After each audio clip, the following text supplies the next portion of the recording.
Okay, so what we're doing is we're going to be replacing the brake pads along with the rotor.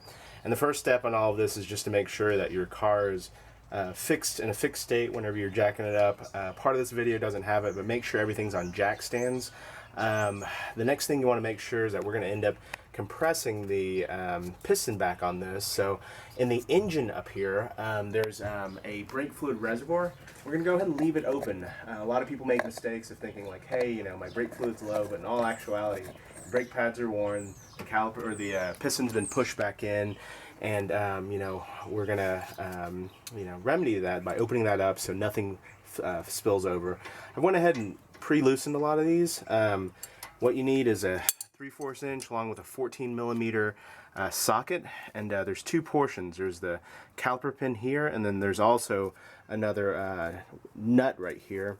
So I pre-loosened everything, and basically we're going to turn it counterclockwise away, but you need this right here to hold it out. So once we end up pulling this out, you know, this is the same thing if you're just replacing the brake pads, but we've taken that out, and I've also loosened this up just in case.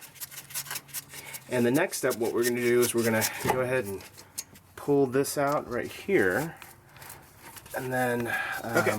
So now that we've removed this, you know, it's important that we harness this in. What I ended up doing is I got some chicken wire, some just real strong wire, and kind of made a loop and held it in here. You don't want the pressure of your brake line to be pulling down and ripping it apart. Otherwise, you're going to have to replace a lot of the cabling. We don't want to do that. So kind of taking a look at this, we're going to remove both these brake pads right here.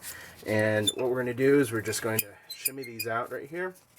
And the most important part is that you're going to see a metal clip right here. We want to make sure that that stays here, and we want to clean it with a wire brush right here. And on the back end right here, we went ahead and pulled this out. And when you look at the brake pad itself, this is a wear indicator right here. So what ends up happening is the brake pad itself will end up wear down, and this is what actually makes the noise right here. So what's going to happen is this is going to grind against this rotor. If you notice by this brake pad, the brake pad is actually still pretty good. You know, it's probably going to go another 60,000 miles pretty easily, but I already have it out, and I'm going to go ahead and replace it. So the next step, what we're going to do is we're going to clean this up. Alright, so what we're going to do is we're going to clean these right here. So we're going to take them out. I'm going to use both sets right here. We're going to pull it out, and we're going to pull it out. And this right here is all the brake dust that's accumulated over time. So now that we have it out, what we're going to do is we're going to just take it out, get a wire brush right here. You can get it from any automotive store or your local place, and we're just going to scrape it out so that you can see the color right here. If you notice, we're actually seeing the color of the metal, and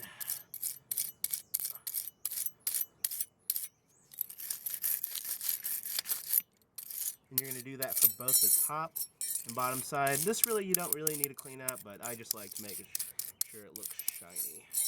And then the next one we're going to do, that you have to do, is the top one. Alright, so we've cleaned this up, and we're going to make sure that orients. This portion right here is going to clip into this middle portion, and it's just going to clip back in. So just take your time.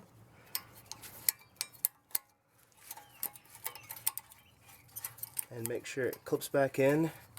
And then I'm not going to go ahead and record it, but we're going to do this next section next. So what we're going to do is, since we're going to put brand new brake pads in, they're going to be the maximum distance in terms of the original. So this right here has been pushed in ever so slightly.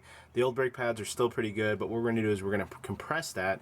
And what you need is actually a brake kit that you can actually borrow from your local parts store, or you can purchase it. Went ahead and put the link below for the one I used, and basically it's going to be this plate right here and kind of this push portion. You can also use a C-clamp as well, but you're going to feed this through like this, and then you are going to put it in here. And if you remember at the beginning of the video, I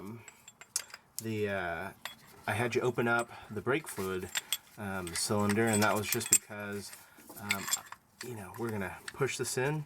So what we're gonna do is we're gonna push it in like this, and then make sure it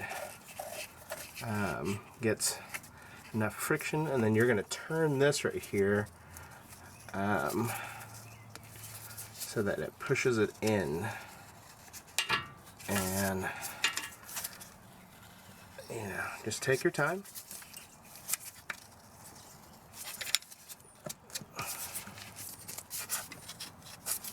Alright, so what we're going to do is we're actually going to press this in, and what I forgot to tell you is you need to use an open-ended wrench to kind of make sure that this is taut with that. And what I'm going to show you is that the reservoir, if you remember before, used to be a little bit low, but it should be closer to the top than it was before. Alright, so on the back of these pads, Honda usually recommends you lubricate it. There's little tiny packets that you can buy at your local parts store. What I like to use is this thing called Brake Disc Quiet, and it says basically put it on the back of this portion right here, and I end up just putting a tiny bit throughout here, and I spread it with just my fingertips, and once you put it on here, you spend a little bit of time kind of rubbing this on, and then we're going to basically put in the shims back right here, and you're going to keep it there for about 10 minutes. Alright, the next thing what we're going to do is we're going to go ahead and grease up the calipers. So you're going to hold this rubber portion back here, and you're going to actually pull this pin out, and you notice, this is a bit dry for kind of how this is supposed to look. So I just take a paper towel and end up cleaning it all out like this. Just clean it really good, and then we're gonna put some grease on here, and don't go too wild, but this is a brake caliper grease. There's a whole bunch of different versions that you can get. This one's from Amazon. It's on the link below, but basically what you're gonna do is you're just going to lubricate this entire pin, and we are going to place it back into the system from here. So I'm going to push it back, and there's going to be a little bit of air left, so I always push it back just a tiny bit like that, and you put it back. So we're just going to go in reverse.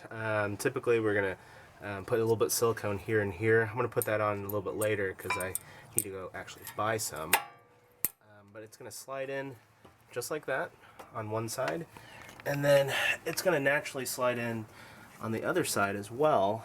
So just line up the top, and then we're just going to slide the back one like this. And then next thing what we're going to do is we're going to go ahead and undo these portions right here, and this is on my wire that I had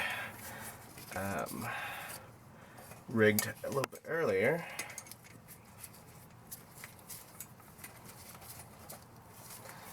So we're gonna take that out and then push that in. We're gonna push in the top, push in the bottom, and then we're gonna go ahead and put in the pins. These pins right here, I have some anti-seize that I usually like to put on this. Sells it in small packets as well. I like to have the big portions because I do a lot of brake jobs.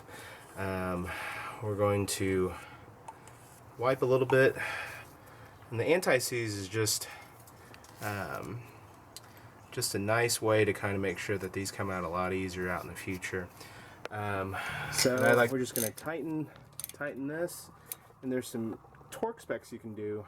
I like to tighten it and do about a quarter turn for that portion, and once you do the top one and put your tire back on, you're back in business. So not very tough to do, guys. Hope this tutorial helped out and saved you some money. Well, you always don't forget, everything's compressed, so what I like to do is I like to go in, start the car up, make sure I'm in park, and then you're going to pump this several times to make sure that the car brakes end up grabbing on and pumping that portion that we pushed back. So I hope this helped out. This is a tutorial on how to replace your brake pads, and I hope that helped.